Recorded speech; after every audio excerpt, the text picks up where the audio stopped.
Nunca antes en la historia del deporte moderno, 98.000 personas se habían puesto de acuerdo para odiar a un solo ser humano con tanta ferocidad.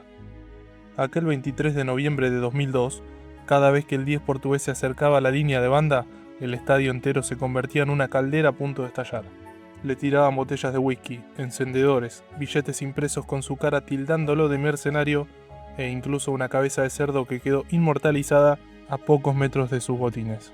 Pero detrás de ese espectáculo de furia ciega no había simplemente la historia de un futbolista que decidió cambiarse de camiseta por dinero. Lo que el mundo estaba presenciando era la resolución pública de una estafa maestra. Un complot de mentiras, avaricia y un contrato secreto redactado en las sombras que acorraló al mejor jugador del planeta, obligándolo a elegir entre traicionar al club de sus amores o enfrentar la ruina financiera absoluta. Esta es la historia no contada del fichaje más peligroso de todos los tiempos. Para entender la magnitud de la tragedia hay que viajar a finales de los 90. En esa época, la capital catalana no adoraba a ningún dios que no fuera su capitán. El extremo lusitano no era un futbolista más, era la encarnación del orgullo del Barcelona. Líder dentro del vestuario, referente para la tribuna y candidato natural al Balón de Oro. Su entrega en el campo era indiscutible y su idilio con el público parecía inquebrantable. Sin embargo, detrás de las sonrisas y los festejos en el césped se cocinaba una tormenta perfecta. A comienzos del año 2000, el delantero sentía que su contrato no reflejaba su estatus real. Viendo cómo otros futbolistas en Europa firmaban salarios astronómicos, le exigió a la directiva catalana una mejora contractual urgente, pero la respuesta del presidente de la entidad, Josep Luis Núñez, fue fría y categórica: no habría aumento.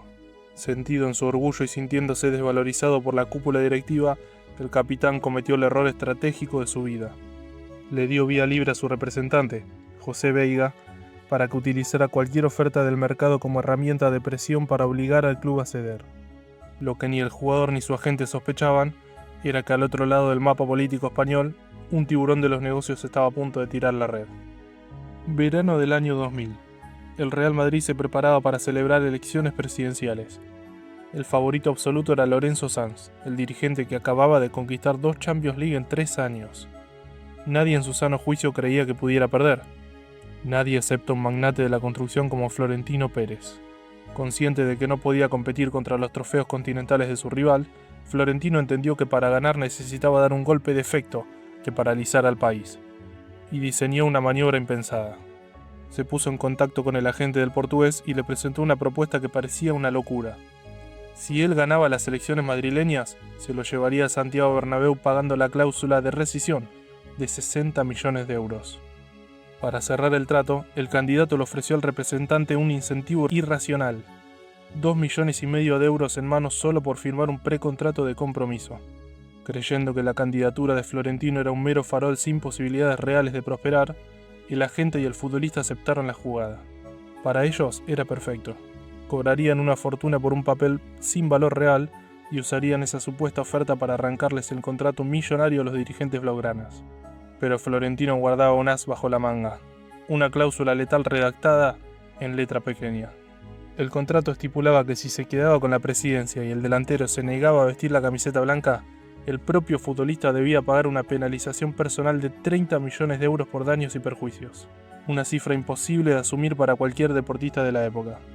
En un intento desesperado por garantizar su triunfo, Florentino soltó la bomba a los medios de comunicación: si soy elegido presidente, el capitán del Barcelona jugará en el Real Madrid, y si no lo consigo, pagaré de mi propio bolsillo las cuotas de todos los socios del club.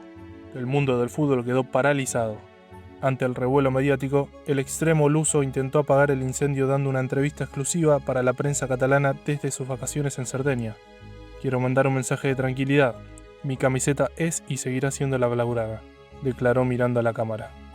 El problema era que el destino ya estaba escrito. El 16 de julio, contra todos los pronósticos de la historia deportiva, las urnas hablaron. Florentino Pérez ganaba las elecciones presidenciales del Real Madrid.